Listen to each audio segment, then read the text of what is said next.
Hello. Yes, sir.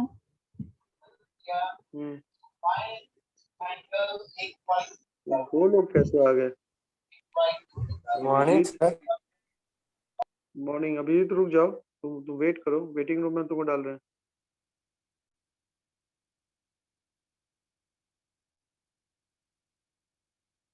हाँ प्रिया, Yes, थोड़ा sir. Answer करो, थोड़ा आंसर करो कि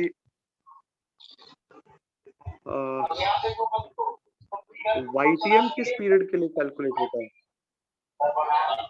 YTM किस पीरियड के लिए कैलकुलेट होता है? सर करंट मार्केट प्राइस पर वो कैलकुलेट होता है जब इन्वेस्टर परचेज करते हैं सिक्योरिटीज को। Very good.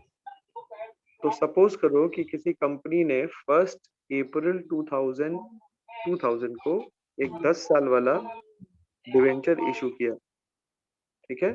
1 अप्रैल 2000, यस सर। ठीक है, इशू किया। अब क्या हुआ कि एक इन्वेस्टर ने उसको 1 अप्रैल 2005 को परचेज किया। कब परचेज किया? 1 अप्रैल 2005। और इशू डेट था 1 अप्रैल 2000, ठीक है। यील्ड जो है, वो जो एनुअल कूपन रेट है वो 10% का है, 10% का है। तो अगर हमको YTM निकालना है तो YTM किस टाइम फ्रेम के लिए निकलेगा? और मार्केट प्राइस सपोज करो कि उसका 100 रुपीज है, 100 रुपीज है, ठीक है। Yes sir. तो YTM किस टाइम फ्रेम के लिए निकलेगा?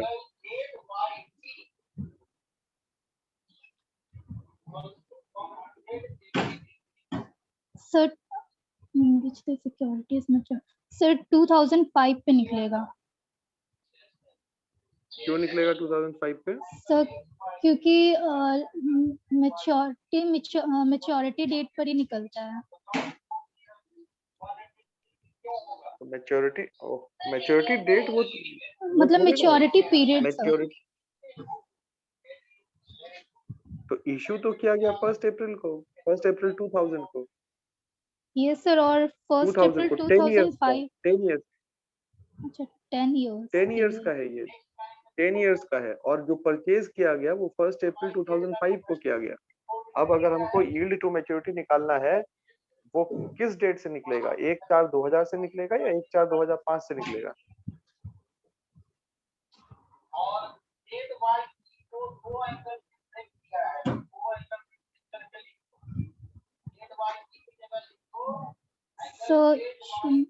सर 2005 पे निकलेगा। सर चलो ठीक है, हम लोग बढ़ते हैं आगे। Yes sir. प्रॉफिटेबिलिटी इंडेक्स का क्या फॉर्मूला होता है? सर प्रॉफिटेबिलिटी इंडेक्स का 1 प्लस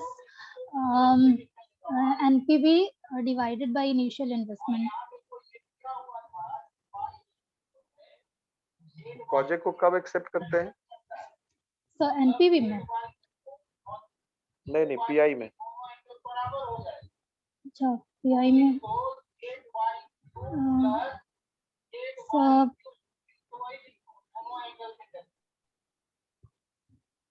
सर नहीं याद आ रहा। ठीक है। कैपिटल बजटिंग का कोई 3 फीचर्स बता दो, या इम्पोर्टेंस ही बता दो।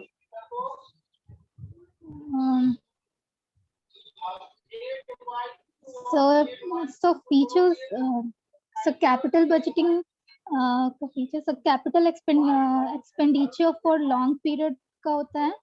और सर उसमें forecasting होते हैं और planning assets capacities होते हैं। Features of capital budgeting। चलो ठीक है प्रिया, यू मिली। और थोड़ा पढ़ने की जरूरत है। Okay sir.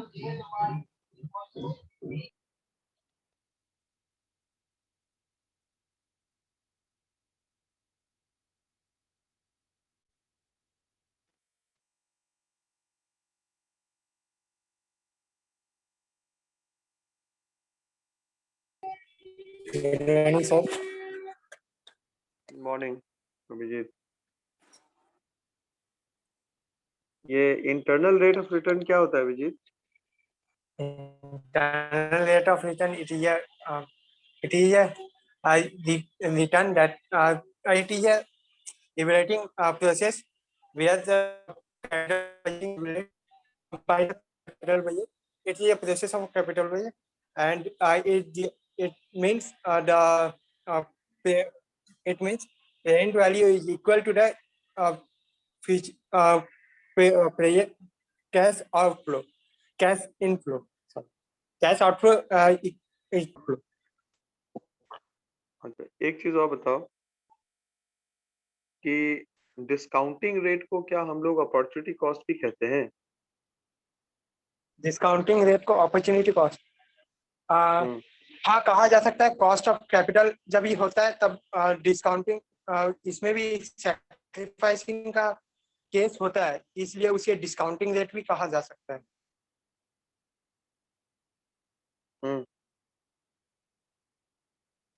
चलो, माय नेक्स्ट क्वेश्चन इज कि प्रॉफिटेबिलिटी इंडेक्स के सहारे प्रोजेक्ट को एक्सेप्ट और रिजेक्ट करने का रूल क्या है?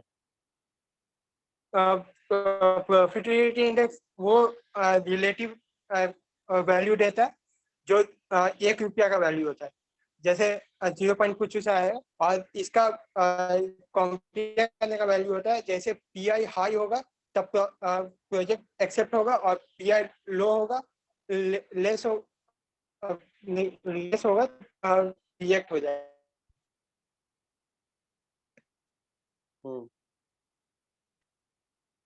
और ग्रेटर देन 1 इसका मतलब इसका जो हम लोग इन्वेस्ट कर रहे हैं इससे ज्यादा हम लोग को रिटर्न आ रहा है, और जब इन्वेस्ट कर रहे हैं वो नहीं आ रहा है। इंटरनल रेट ऑफ रिटर्न में एक्सेप्ट रिजेक्ट रूल क्या है? इसका internal rate more than the cost of capital और रिक्वायर्ड रेट ऑफ रिटर्न, और एक्सेप्ट हो जाएगा। फिर इसका अगर इंटरनल रेट लेस होगा कॉस्ट ऑफ कैपिटल और रिक्वायर्ड रेट ऑफ रिटर्न से, तो ये हो जाएगा, रिजेक्ट हो जाएगा। It depend on the financial manager. Capital budgeting long term decision क्यों है? It's a long-term decision because it is based on a fixed asset where it gives a long-term profit. Invest in the fixed asset by for the gaining more profit by the investment, and it's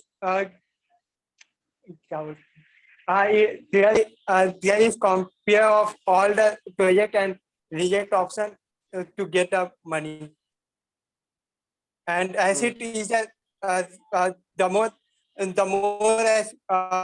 equipment, capital equipment is harmful, and less equipment are harmful, and it's to be equal to the equal in the every time, then it's gaining profit. चलो ठीक है, good, you believe now. ठीक है, thank you.